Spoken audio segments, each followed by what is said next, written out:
Capítulo 5. Bem-aventurados os aflitos. A felicidade não é deste mundo.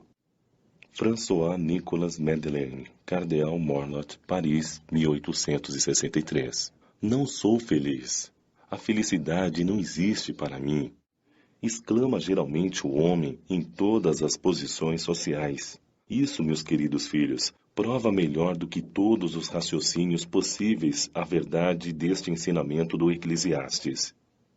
A felicidade não é deste mundo. De fato, nem a fortuna, nem o poder, nem mesmo a juventude em flor são condições suficientes para a felicidade. Digo-vos mais, nem mesmo juntas essas três condições tão desejadas o são, uma vez que se escutam constantemente, no meio das classes mais privilegiadas, pessoas de todas as idades lamentarem-se amargamente da condição de suas existências. Por isso, é difícil entender como é que as classes trabalhadoras e ativas invejem com tanta cobiça a posição daqueles que a fortuna parece ter favorecido. Aqui na Terra, qualquer que seja a posição da criatura, cada um tem a sua parte de trabalho e de miséria, sua cota de sofrimentos e de decepções. Devido a isso, é fácil chegar à conclusão de que a Terra é um lugar de provas e de expiações. Sendo assim, aqueles que pregam que a terra é a única morada do homem, que somente nela, e numa única existência, lhes é permitido alcançar o mais alto grau da felicidade que a vida lhes possa proporcionar, iludem-se e enganam aqueles que os escutam. Está demonstrado pela experiência dos séculos que este globo, só em raríssimas ocasiões, oferece as condições necessárias à felicidade completa do indivíduo. No sentido geral, pode-se afirmar que a felicidade é uma utopia, uma ilusão, na busca da qual gerações se lançam sucessivamente, sem poder jamais alcançá-la, pois se o homem sábio é uma raridade na Terra, o homem totalmente feliz não se encontra nunca. Aquilo em que consiste a felicidade na Terra é algo de tal modo passageiro para quem não é guiado pela sabedoria que, por um ano, um mês, uma semana de completa satisfação, todo o resto da vida se esgota numa sucessão de amarguras e decepções. Notai, meus queridos filhos, que falo aqui dos felizes da terra, dos que são invejados pelas multidões. Consequentemente, se a morada terrena é destinada às provas e expiações, é lógico se admitir que em outros lugares existam moradas mais favorecidas, onde o espírito do homem, mesmo ainda aprisionado no corpo material, possui em toda a plenitude os prazeres ligados à vida humana. Foi por isso que Deus semeou em vossos sistemas planetários esses belos planetas superiores, para os quais vossos esforços e vossas tendências vos levarão um dia, quando estiverdes suficientemente purificados e aperfeiçoados.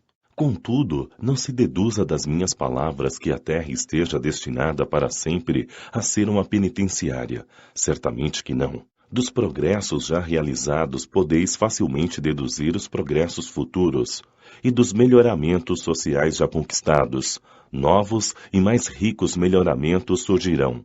Esta é a grandiosa tarefa que deve realizar a nova doutrina que os Espíritos revelaram. Assim sendo, meus queridos filhos, que um santo estímulo vos anime e que cada um dentre vós se liberte energicamente do...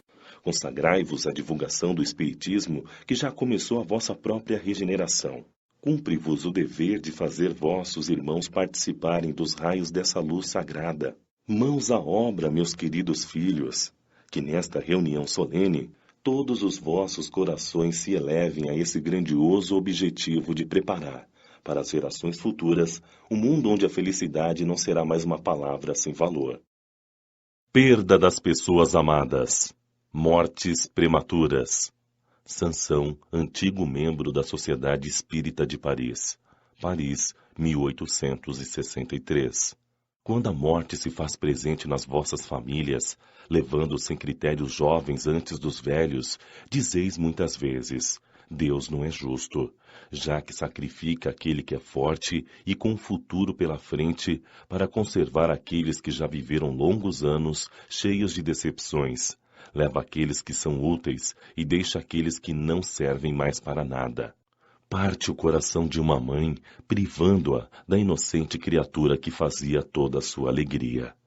Criaturas humanas, é nisto que tendes necessidade de vos elevar acima do plano terreno da vida, para compreender que o bem está muitas vezes onde se acredita ver o mal, a sábia previdência onde se acredita ver a cega fatalidade do destino.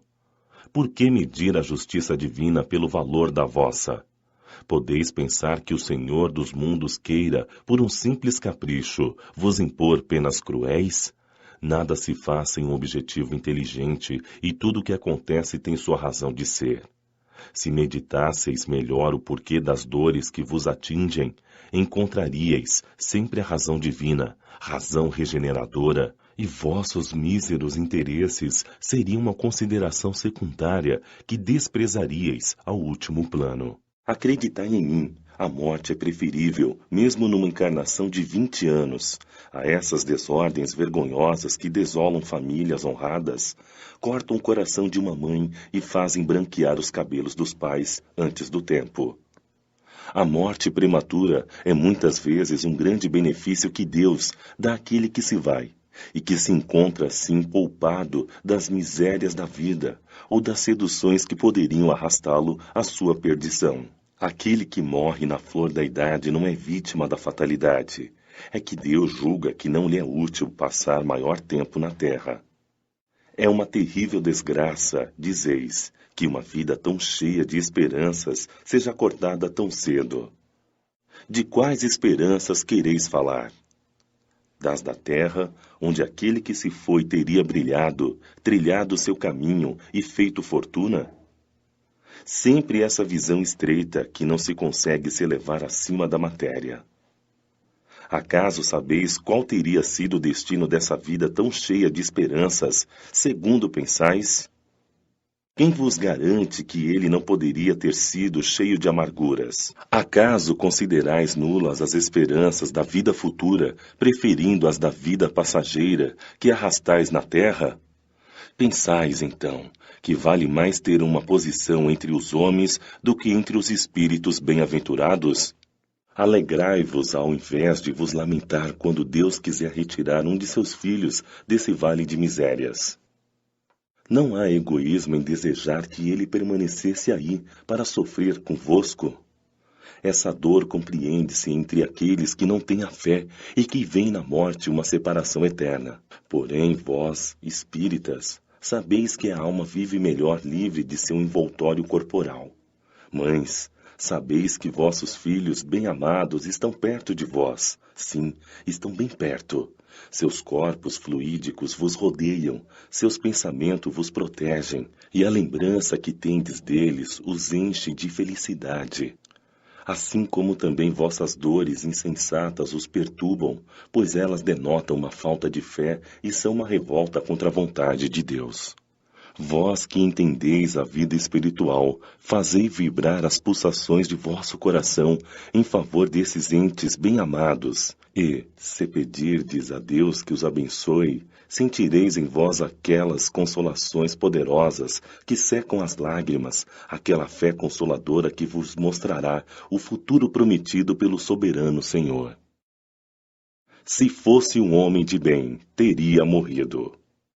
Se fosse um homem de bem, teria morrido. Fenelon, Sens, 1861. Dizeis, muitas vezes, referindo-vos a um homem mau que escapa de um perigo. Se fosse um homem de bem, teria morrido. Pois bem, ao dizer isso, podeis até estar com a verdade. Muitas vezes, Deus dá efetivamente a um espírito ainda jovem, nos caminhos do progresso, uma prova mais longa do que a um bom, o qual poderá receber, como recompensa de seu mérito, o favor de uma prova tão curta quanto possível. De qualquer forma, quando dizeis, se fosse um homem de bem, teria morrido, estais cometendo uma ofensa. Se um homem de bem morre, e se o vizinho da casa ao lado é um malvado, dizeis, seria bem melhor que este se fosse. Acontece que estais julgando erroneamente, pois aquele que parte acabou sua tarefa, e aquele que fica talvez nem a tenha começado. Por que gostaríeis, então, que o mal não tivesse tempo de terminá-la e que outro ficasse ligado à gleba terrena? Que direis de um prisioneiro que, tendo cumprido o tempo de sua pena, permanecesse na prisão e fosse dada a liberdade a um outro que não tivesse esse direito? Sabei, pois, que a verdadeira liberdade está na libertação dos laços corporais, e, enquanto estiverdes na terra, estareis em cativeiro. Habituai-vos a não julgar aquilo que não podeis compreender e acreditai que Deus é justo em todas as coisas. Muitas vezes, o que vos parece um mal é um bem, mas vossas capacidades são tão limitadas que o conjunto do grande todo escapa aos vossos rudes sentidos. Esforçai-vos para deixar, pelo pensamento, vossa mesquinha visão. E à medida que vos elevardes, a importância da vida material diminuirá aos vossos olhos e apenas vos parecerá um incidente, na duração infinita de vossa existência espiritual, a única existência verdadeira. Os Tormentos Voluntários. Fenelon, Lyon, 1860. O homem está incessantemente à procura da felicidade que lhe foge sem parar, pois a felicidade pura não existe na terra. Entretanto, apesar dos sofrimentos que formam o desfile inevitável desta vida, ele poderia pelo menos desfrutar de uma felicidade relativa, se não condicionasse essa felicidade às coisas perecíveis e sujeita às mesmas contrariedades, ou seja, aos prazeres materiais, em vez de procurá-la nos prazeres da alma, que são uma antecipação dos prazeres celestes imperecíveis. Em vez de procurar a paz do coração, única felicidade real aqui na terra, é ávida por tudo aquilo que pode agitá-lo e perturbá-lo. Coisa curiosa, parece criar propositadamente tormentos que dependia só dele evitar. Haverá maiores tormentos do que aqueles causados pela inveja e pelo ciúme? Para o invejoso e o ciumento não há repouso. Estão sempre excitados pelo desejo, o que eles não têm e os outros possuem causa-lhes insônia. O sucesso de seus rivais lhes dá vertigem. Seu único interesse é o de menosprezar os outros. Toda a sua alegria está em excitar, nos insensatos como eles, a ira do ciúme de que estão possuídos. Pobres insensatos, de fato, nem sonho que talvez amanhã será preciso deixar todas essas futilidades, cuja cobiça envenena suas vidas. Não é para eles que se aplicam estas palavras.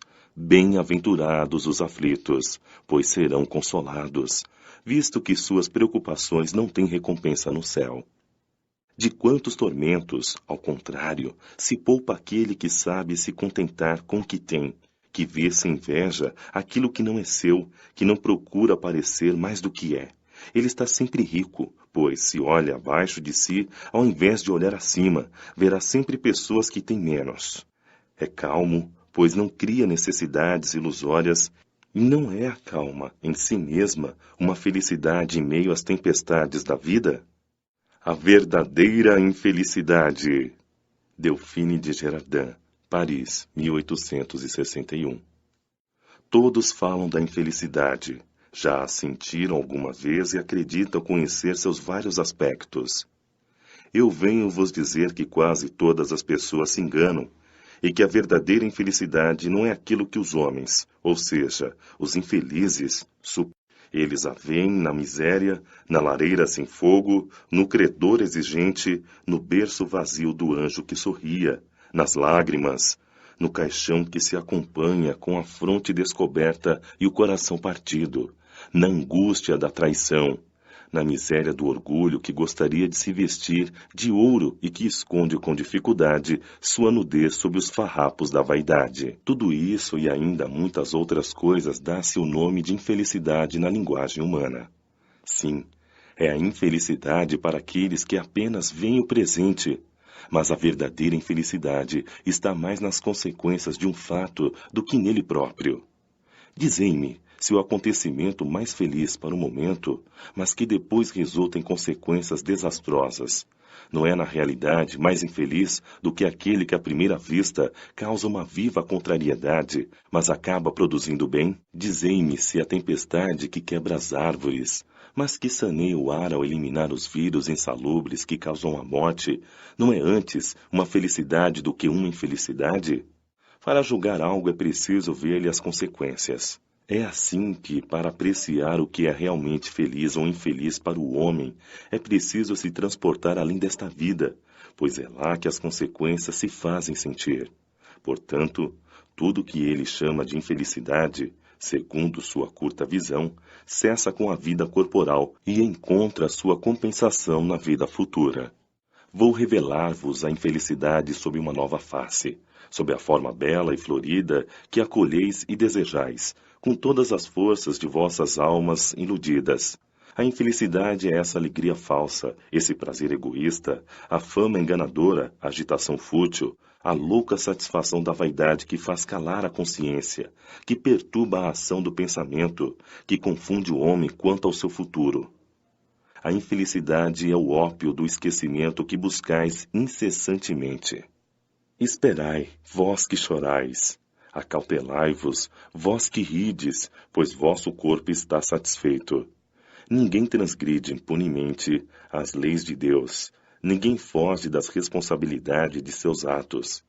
As provações, essas credoras impetuosas e cruéis, com a consequência de desgraças que nos atingem na miséria, observam vosso repouso enganador, para vos mergulhar, de repente, na agonia da verdadeira infelicidade, aquela que surpreende a alma enfraquecida pela indiferença e pelo egoísmo. Que o Espiritismo vos esclareça e recoloque no seu verdadeiro lugar a verdade e o erro, tão estranhamente desfigurados pela vossa cegueira. Então, agireis como bravos soldados que, ao invés de fugir do perigo, preferem as lutas em combates arriscados à paz que não lhes pode dar nem glória, nem promoções. O que importa ao soldado perder durante a ação suas armas, seus equipamentos e suas roupas, contanto que saia vencedor e com a glória? O que importa aquele que tem fé no futuro deixar no campo de batalha, da vida sua fortuna e sua veste carnal, contanto que sua alma entre gloriosa no reino celeste? A melancolia. François de Geneve, Bordeaux. Sabeis por que uma certa tristeza se apodera, às vezes, de vossos corações e vos faz achar a vida tão amarga? É o vosso espírito que anseia pela liberdade e felicidade, e no corpo, que lhe serve de prisão, esgota-se em esforços inúteis para dele sair. Mas, ao ver que não consegue, cai em desânimo, e o corpo sofre uma influência com enfraquecimento, o abatimento uma espécie de indiferença que se apoderam de vós, e julgai-vos infelizes. Acreditai em mim. Resisti com energia a essas impressões que enfraquecem a vontade. Esses desejos a uma vida melhor são próprios do espírito de todos os homens, mas não a procureis aqui na terra. Neste momento, quando Deus vos envia seus espíritos para vós instruir sobre a felicidade que vos reserva, esperai pacientemente o anjo da libertação, que deve vos ajudar a romper os laços que mantêm vosso espírito cativo. Lembrai-vos de que tendes a cumprir, durante vossa prova na terra, uma missão, e não duvideis nunca, seja na dedicação à vossa família, seja no cumprimento dos diversos deveres que Deus vos confiou. Se no decorrer dessa prova, ao desempenhar vossa tarefa, virdes os deveres, as preocupações, os desgostos investindo contra vós, sede fortes e corajosos para os suportar. Enfrentai-os corajosamente, são de curta duração e devem vos conduzir para perto dos amigos por quem chorais, que se alegrarão com vossa chegada entre eles e vos estenderão os braços para vos conduzir a um lugar onde os desgostos da terra não existem. Provas voluntárias. O verdadeiro cilício. Um anjo guardião. Paris, 1863. Perguntai se é permitido ao homem suavizar suas próprias provas. Essa questão lembra estas outras. É permitido àquele que se afoga procurar se salvar? Aquele que tem um espinho cravado, retirá-lo? Aquele que está doente, chamar o médico? As provas têm por objetivo exercitar a inteligência, a paciência e a resignação. Um homem pode nascer numa posição humilde e difícil, precisamente para obrigar a procurar os meios de vencer as dificuldades. O mérito consiste em suportar sem lamentação as consequências dos males que não se podem evitar, em continuar na luta, se não se desesperar se não for bem-sucedido, sem nunca, porém, agir com displicência, o que seria antes preguiça do que virtude. Esta questão conduz naturalmente a uma outra, uma vez que Jesus disse: Bem-aventurados os aflitos. Há mérito em procurar aflições, agravando suas provas com sofrimentos voluntários? A isso responderei muito claramente: sim, há um grande mérito quando os sofrimentos e as privações têm por objetivo o bem do próximo, pois isto é a caridade por meio do sacrifício. Não quando visa apenas favorecer a si mesmo, porque é egoísmo vaidoso. Aqui há uma grande distinção a se fazer. Para vós, pessoalmente, contentai-vos com as provas que Deus vos envia e não aumenteis a carga, por vezes, já tão pesada. Aceitai-as sem lamentação e com fé, e tudo o que Ele vos pede. Não enfraqueçai-vos vosso corpo com privações inúteis e modificações sem objetivo, pois tendes necessidade de todas as vossas forças para realizar vossa missão de trabalho na terra. Torturar voluntariamente, martirizar vosso corpo é transgredir a lei de Deus, que vos dá os meios de sustentá-lo e fortificá-lo. Fraquecê-lo sem necessidade é um verdadeiro suicídio. Usai, mas não abuseis. Esta é a lei. O abuso das melhores coisas traz sua punição, que acarreta consequências inevitáveis. Outra coisa são os sofrimentos que alguém impõe a si próprio em favor de outrem. Se suportais o frio e a fome para reanimar e alimentar aquele que tem necessidade do alimento e do agasalho, e se vosso corpo padece em consequência disso, eis o sacrifício que é abençoado por Deus. Vós, que deixais vossos aposentos perfumados para ir a uma habitação miserável, levar a consolação, que sujais vossas mãos delicadas cuidando de chagas, que vos privais do sono para velar a cabeceira de um doente que apenas é vosso irmão em Deus, enfim, vós que usais vossa saúde na prática das boas obras, em vosso sacrifício abençoado, pois as alegrias do mundo não ressecarão vosso coração. Não adormecestes em meio aos prazeres ilusórios da riqueza, mas vos fizestes anjos consoladores dos pobres abandonados. Mas vós, que vos retirais do mundo para evitar suas seduções e viver no isolamento, que utilidade tendes na terra? Onde está vossa coragem nas provas, uma vez que fuges da luta e desertais do combate? Se quiserdes um sacrifício, aplicai-o sobre vossa alma, e não sobre vosso corpo. Mortificai vosso espírito e não vossa carne. Castigai vosso orgulho, recebei as humilhações sem vos lamentardes. Pisai em vosso amor próprio. Resiste à dor das ofensas e à calúnia mais torturante que a dor física. Eis a verdadeira penitência, cujas feridas vos serão contadas, porque atestarão vossa coragem e vossa submissão à vontade de Deus. Deve-se por fim às provas do próximo. Bernardin, Espírito Protetor, Bordeaux, 1863. Deve-se pôr um fim às provas do próximo ou é preciso, por respeito às vontades de Deus, deixá-las seguir o seu curso? Dizemos e repetimos muitas vezes que estáis na terra de expiação para concluir vossas provas, e tudo que vos acontece é uma consequência de vossas existências anteriores, é o peso e a obrigação da dívida que tendes a pagar.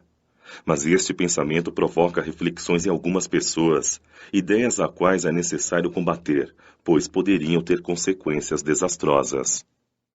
Alguns pensam que, a partir do momento em que se está na terra para expiar, é preciso que as provas sigam seu curso.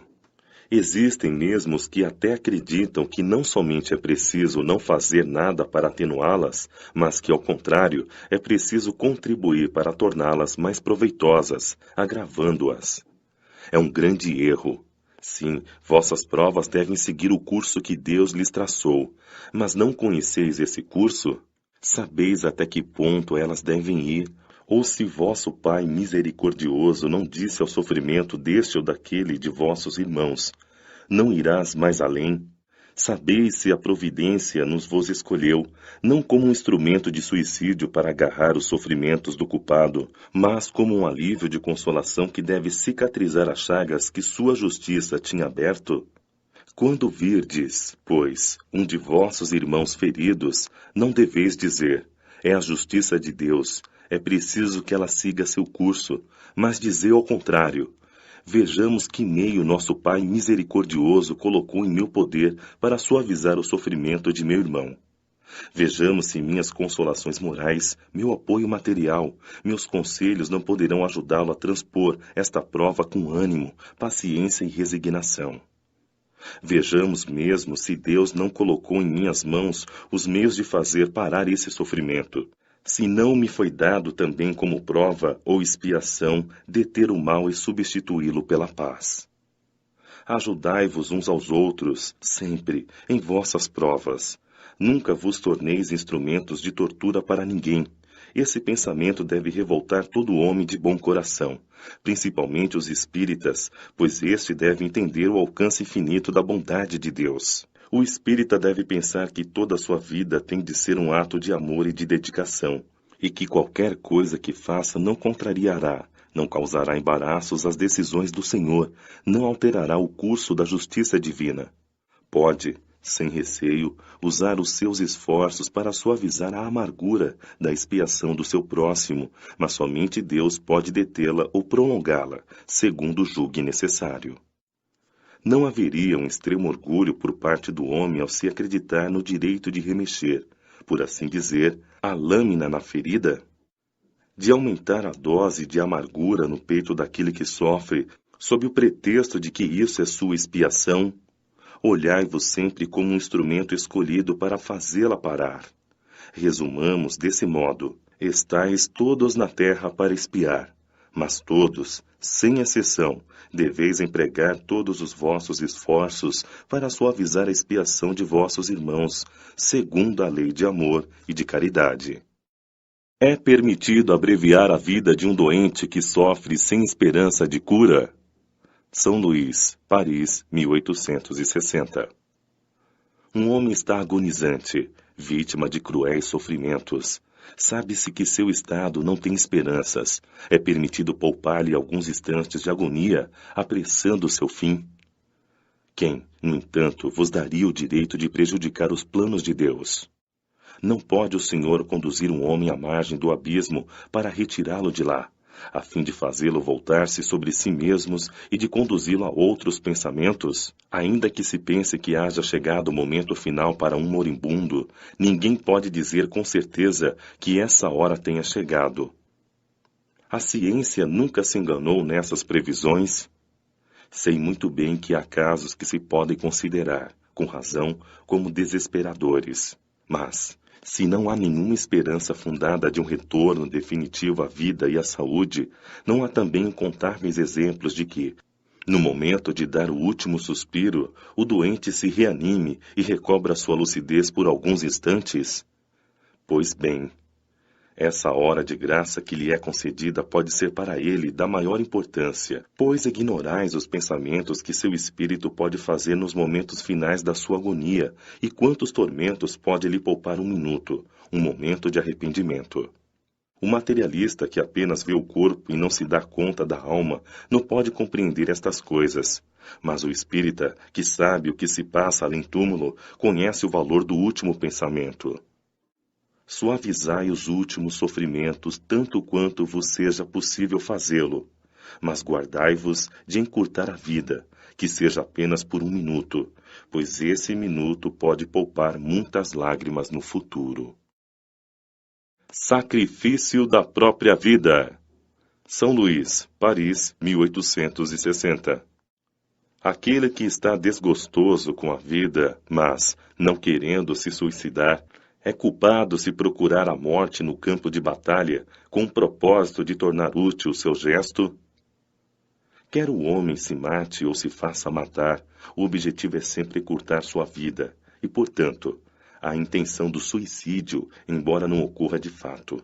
O pensamento de que sua morte servirá para alguma coisa é ilusório.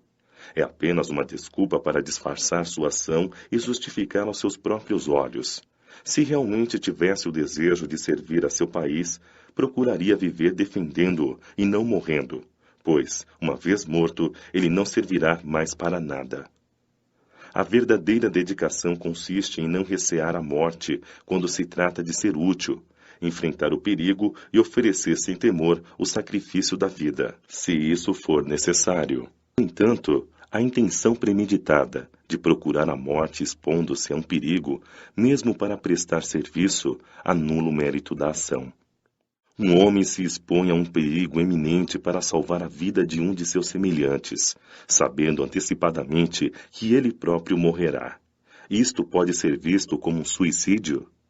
A partir do momento em que a intenção de procurar a morte não existe, não há suicídio, mas dedicação e abnegação, embora haja certeza de morrer. Mas quem pode ter essa certeza? Quem disse que a providência não reserva um meio inesperado de salvação no momento mais crítico? Não pode salvar até mesmo aquele que estiver na boca de um canhão? Muitas vezes pode querer levar a prova da resignação até as últimas consequências, quando um acontecimento inesperado afasta o golpe fatal. Proveito do sofrimento. São Luís, Paris, 1860. Aqueles que aceitam seu sofrimento com resignação, por submissão à vontade de Deus e visando a sua felicidade futura, não trabalham apenas para si mesmos? Pode tornar seus sofrimentos proveitosos aos outros? Esses sofrimentos podem ser proveitosos aos outros, material e moralmente. Materialmente, se, pelo trabalho, privações e os sacrifícios a que se impõem, contribuem para o bem-estar material de seu próximo. Moralmente, pelo exemplo que dão com a sua submissão à vontade de Deus. Esse exemplo do poder da fé espírita pode induzir os infelizes à resignação, salvá-los do desespero e de suas consequências desastrosas para o futuro.